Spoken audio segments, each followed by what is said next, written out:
ஸ்ரீமதே ராமானுஜாய நமஹா. ஸ்ரீ வைஷ்ணவ அன்பர்களுக்காக ஒரு சிறிய தகவல். காஞ்சிபுரத்திலே வரதராஜ பெருமாள் திவ்ய பிரபந்த கோஷ்டியிலே தென்கலை வடகலை பிரிவினருக்கிடையே கருத்து வேறுபாடு, கோர்ட்டில் கேஸுகள் இருக்கின்றன. இது எல்லாருக்கும் தெரிஞ்ச விஷயம். இதனுடைய உண்மையான முகம் என்ன என்பதை நாம் கட்டாயம் தெரிந்து கொள்ள வேண்டும். ஏனென்றால் இதை பற்றி தவறான பிரச்சாரங்கள் இருக்கின்றன. இதில் தென்கலையார் இங்கே திவ்ய பிரபந்த பாராயணம் செய்யக்கூடாது என்பதாக எந்த ஆட்சேபமும் யாரும் எழுப்பவில்லை. அதுபோல வடகலையார் திவ்ய பிரபந்த பாராயணம் செய்யக்கூடாது என்பதாகவும் யாரும் சொல்லவில்லை. 2 பேருமே தான் பாராயணம் செய்து கொண்டிருக்கிறார்கள்.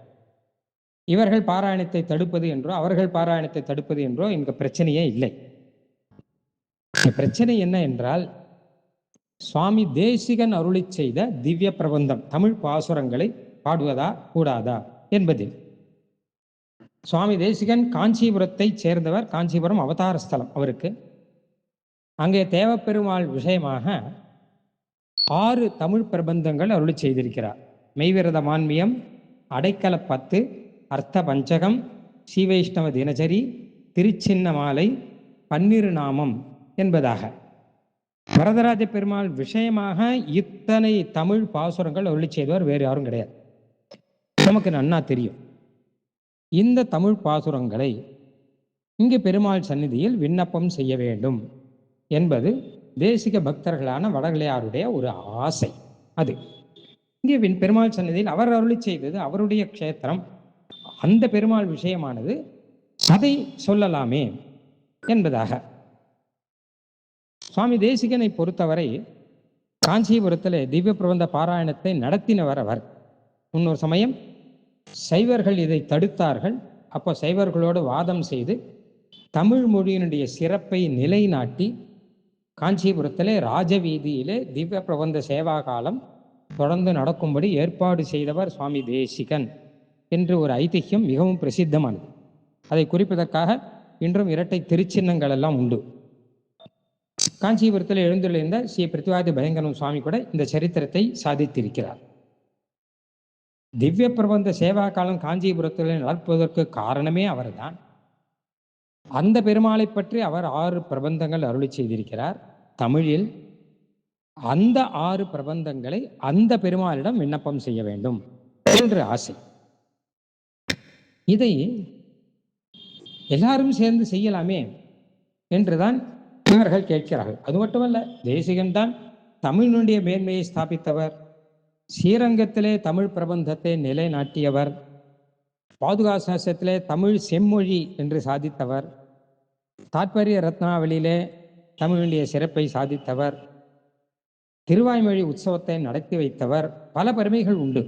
இன்னைக்கும் காஞ்சிபுரத்தில் திவ்ய பிரபந்த சேவா காலம் தொடங்குவதற்கு முன்னாடி தேசிகனுக்கு மரியாதை ஆகணும். ஆன பிறந்த திவ்ய பிரபந்த சேவா காலம். தேசிகனுக்கு பெருமாளுடைய புறப்பாடு மரியாதை இல்லாமல் திவ்ய பிரபந்த சேவா காலம் வீதி புறப்பாடிலே கிடையாது. அப்படி ஒரு வழக்கம் எல்லாம் இருக்கிறது. ஆக நாம் அந்த பெருமாளுக்கு செய்ய வேண்டிய முக்கியமான கைங்கரியம். இந்த கைங்கரியத்தை செய்யாவிட்டால் நாம் தவறினவர்கள் ஆகிவிடுவோம். சிறந்த வைஷ்ணவர்கள் ஆக மாட்டோம். தேசிகன் விண்ணப்பம் செய்த அந்த பிரபந்தங்களை ராமானுஜ தயாபாத்திரம் சொல்லி ஆரம்பித்து பெருமாள் சந்நிதியிலே விண்ணப்பம் செய்ய வேண்டும் என்ற ஆசையில்தான் இங்கே தேசிக பட்சத்தினர் வடகலையார்கள் இருக்கிறார்கள். நீங்களும் சொல்லுங்கள், நாங்களும் சொல்கிறோம், அல்லது எங்களை சொல்ல அனுமதியுங்கள், இதைத்தான் கேட்டுக்கொண்டிருக்கிறார்கள். தென்கலை பிரிவினர் என்ன சொல்லுகிறார்கள் என்றால், தேசிய பிரபந்தத்தை நாங்கள் எங்கள் வாயால் சொல்ல மாட்டோம், உங்களையும் சொல்லவிட மாட்டோம், காஞ்சிபுரம் தேவராஜர் சந்நிதியில் இதை சொல்லவிட மாட்டோம் என்பது அவர்களுடைய வாதமாக இருக்கிறது. இது ஒரு விதத்திலே பார்த்தால் ஸ்ரீ வைஷ்ணவ துரோகம், தமிழ் துரோகம், திவ்ய பிரபந்த துரோகம், ஆழ்வார் ஆச்சாரிய துரோகம் ஆகும். ஏனென்றால் ஒரு ஆச்சாரியன் விண்ணப்பம் செய்த பாசுரத்தை, அந்த பெருமாள் பற்றிய பாசுரத்தை அந்த பெருமாள் சந்நிதியில் சொல்லக்கூடாது என்று சொல்பவர்கள் யார் நன்று யோசித்து பார்க்க வேண்டும். காஞ்சிபுரம் வரதராஜ பெருமாள் சந்நிதியில் தேசிய பிரபந்தம் சொல்லக்கூடாது என்று சொல்பவர்கள் அரசாங்கத்தினர் அல்ல, நாஸ்திகர்கள் சொல்லவில்லை, போலீஸ்காரர்கள் சொல்லவில்லை, அரசாங்கத்தினர் சொல்லவில்லை, அறநிலையத்துறை சொல்லவில்லை. சொல்பவர்கள் ஸ்ரீ வைஷ்ணவர்கள் என்று சொல்லிக் கொள்பவர்கள்தான் நீங்கள் தேவப்பெருமாள் விஷயமான தமிழ் பாசுரத்தை இங்கே பாடக்கூடாது என்று சொல்பவர்கள். இதை நாம் ஒருமித்து நல்ல ரீதியிலே ஒன்றாக இருந்து இந்த காஞ்சிபுரம் தேவப்பெருமாள் சந்நிதியிலே தேசிக பிரபந்தத்தை ராமானுஜ தயாபாத்திரம் அனுசந்தானத்தோடு கூட தேசிக பிரபந்தத்தை நாம் சொல்வதற்கு வாய்ப்பு இருந்தால் எவ்வளோ நன்னாக இருக்கும், வைஷ்ணவம் எவ்வளோ நன்றாக வளரும். இதைத்தான் விரும்புகிறார்கள் சுவாமி தேசிக நடிகார்கள். தீதிலா நல்லோர் திரள் என்றபடியாக வைஷ்ணவ பக்தர்கள் எல்லாரும், வைஷ்ணவர்கள் எல்லாரும் சுவாமி தேசிக சம்பிரதாயத்தவர்கள் மட்டுமல்லாமல் சுவாமி தேசிக அபிமானிகள் உலகெங்கிலும் இருக்கிறார்கள், சம்பிரதாய வித்தியாசம் இல்லாமல் இருக்கிறார்கள். எல்லோரும் இந்த நல்ல விஷயத்துக்காக பிரார்த்தனை செய்ய வேண்டும் என்று பிரார்த்திக்கிறேன். குறிப்பாக இதற்கு எதிரான விஷம பிரச்சாரங்கள் நடக்கின்றன. இவர்கள் ஏதோ தமிழுக்கு துரோகிகள் என்றும் அதுபோல திவ்ய பிரபந்த தேசிகள் என்றும், இதெல்லாம் தவறானது. ஏனால் உண்மையான நிலை இதுதான். தேசிகன் அடியார் என்று சொல்பவன் யாரும் திவ்ய பிரபந்தத்துக்கு துரோகம் செய்ய மாட்டான், தமிழுக்கு துரோகம் செய்ய மாட்டான். எல்லா திவ்ய தேசங்களிலும் திவ்ய பிரபந்தமும் தமிழும் நன்று இசைக்க வேண்டும் என்பதற்காகவே தேசிகன் அவதாரம் நடந்தது. அந்த அவதார பலனை நாம் அனுபவிக்க வேண்டும் என்பதானே எல்லோரும் நினைத்து கொண்டிருக்கிறோம். அந்த ஒரு நல்ல விஷயத்துக்காக நாம் பிரார்த்திப்போம். இதற்கு எதிரான மோசமான துஷ்பிரச்சாரங்களை நாம் மறந்து விடுவோம், அவை பொய் என புறந்தள்ளுவோம் என்று பிரார்த்தித்துக் கொள்கிறேன். இதிலே முக்கியமான வேறொரு விஷயமும் பார்க்கணும். சமீபத்தில் தான் சமரசமான ஒரு நிலை காஞ்சிபுரத்தில் இருந்தது. எல்லா ஸ்ரீவிஷ்ணவர்களுமாக, வடகலை தென்கலை ஸ்ரீவிஷ்ணவர்கள் எல்லாருமாக கோஷ்டியிலே ஸ்ரீசைலேஷ தயாபாத்திரமும் சொல்லிக்கொண்டு, ராமானுஜ தயாபாத்திரமும் சேர்ந்து சொல்லிக்கொண்டு, தேசிய பிரபந்தமும் சேர்த்து சேவித்து கொண்டு ஒரு வருஷ காலம் கோஷ்டி நடந்தது அழகாக. இது அதற்கான ஒரு ஆர்டர் அதுவும் இருந்தது.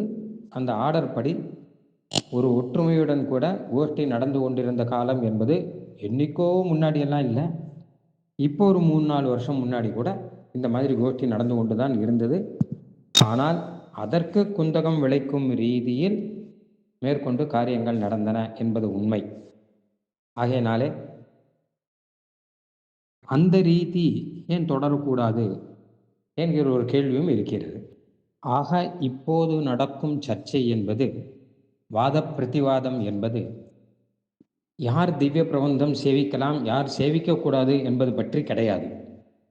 ஏனென்றால் 2 கலைஞரும் சேவா காலத்தில் அன்வைத்து கொண்டு திவ்ய பிரபந்தம் சொல்லி கொண்டுதான் இருக்கிறார்கள்.